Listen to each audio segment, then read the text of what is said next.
2004 has been debated whether it was the greatest year in all of gaming. And agreements and disagreements and discourses aside, there is no doubt been so many releases within that year. 2025 has been a fiasco in terms of online discussion about video games and it being good, it being bad. I didn't play this game, but I'm gonna say it's bad. For centuries, humanity has celebrated multiple milestones for games. 25-year anniversary, 50-year anniversary, 100-year anniversaries. But I would like to share a drink, a bonding with beverages for video games that have turned 21 years old in 2025. So let's raise our glasses and reminisce about gaming in 2004.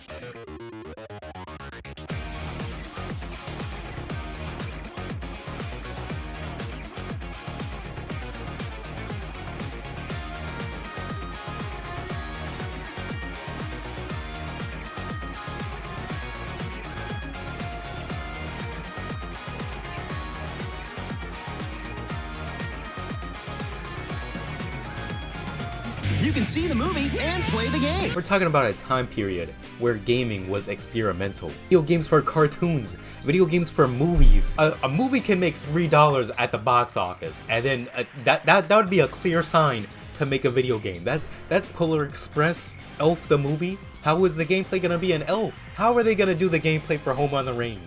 I'm sorry. Have a IPA Disney's Home on the Range. I picked up this cool 2004 Nintendo Power magazine a while back, and what better way than to use it for this video? So we're gonna talk about it. This is one of those mediums where you had a little bit of everything for everybody. You had TV shows being advertised on here, movies, games, of course, and even comics advertising their games. When have you seen a game advertised using a comic? The amount of twos we've had in video games in 2004 has been mind-boggling, let me tell you. If I had a quarter for every game that was a sequel or had a number 2 in it, I'd have more than 11 haircuts. And it's not like these were meaningless sequels, but bangers we remember today. What if you miss? I won't. Beautiful Joe 2, Sly 2, Halo 2, Knights of the Old Republic 2, Half-Life 2, Tony Hawk 2, woo. These games prove that you don't have to be fearful of sequels underperforming, because we were spoiled a lot. Halo 2 is my favorite out of the whole entire series. If I get on that topic of Halo 2, this video is gonna be an hour long, so we're just gonna skip into the next subject, the next genre, which is gonna be... I like to think of stealth as a rich piece of chocolate that somehow evolved into chocolate chips being inside of another snack or flavor. It's pretty much a segment that's either short, borderline unnecessary and optional, especially if we're talking about open world games. It's not to say it's bad now when games do this. Some of them do it pretty well. It's just you don't have games dedicated to just stealth. You can take out every single enemy or go through passively or get through a mission quickly as possible while being unspotted. It's like a puzzle that you can connect the dots in whatever way you see fit, along with having gadgets too at your disposal. But in 2004, we had so many bangers after bangers. I'm talking Metal Gear Solid 3, Sly 2, Splinter Cell, Hitman, and even games we don't talk about as much as those games, like Tenchu. And I believe if we were able to take notes from games around 2004 to games even a couple years later, like Dishonored,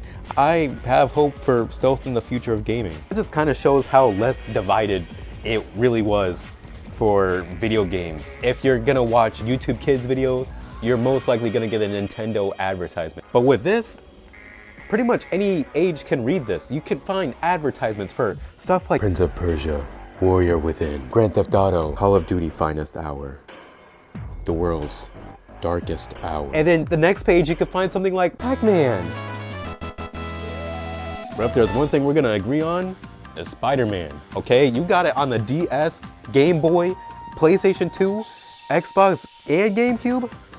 Anyone can play it. We may have different preferences and taste, but we can both pick up the same magazine. And posters for games. Look at this, Metroid Prime 2. There was more fair game for games that didn't really have an established presence compared to Mario, like Bat and Kaitos. You had OG Xbox, you had PlayStation 2, you had not only the Nintendo GameCube, but you had the DS and the Game Boy. There's a reason people reminisce around this time a lot. You really had so many options to choose from. Explosive growth of the intoxicating game called World of Warcraft. Well, the wait is over. This is Nintendo DS. Please welcome the latest addition to the PlayStation family. So there you have it. If you like action and stealth, dive right in. If you like flying and racing, it's all on your TV screen. If you like fighting games, perfect. If you like fantasy, dive into that illustrious world. Anime, you have way more options. We got 4 Full Metal Alchemist games waiting for you. Not every year is perfect when it comes to gaming, and 2004 definitely has some flaws. Plan on making this a yearly thing. Hopefully next year's is more fluid than this experiment, but yeah, if you made it this far, thank you. And if you have a favorite game from 2004 or a favorite year, let me know what that is. Enjoy your gaming session.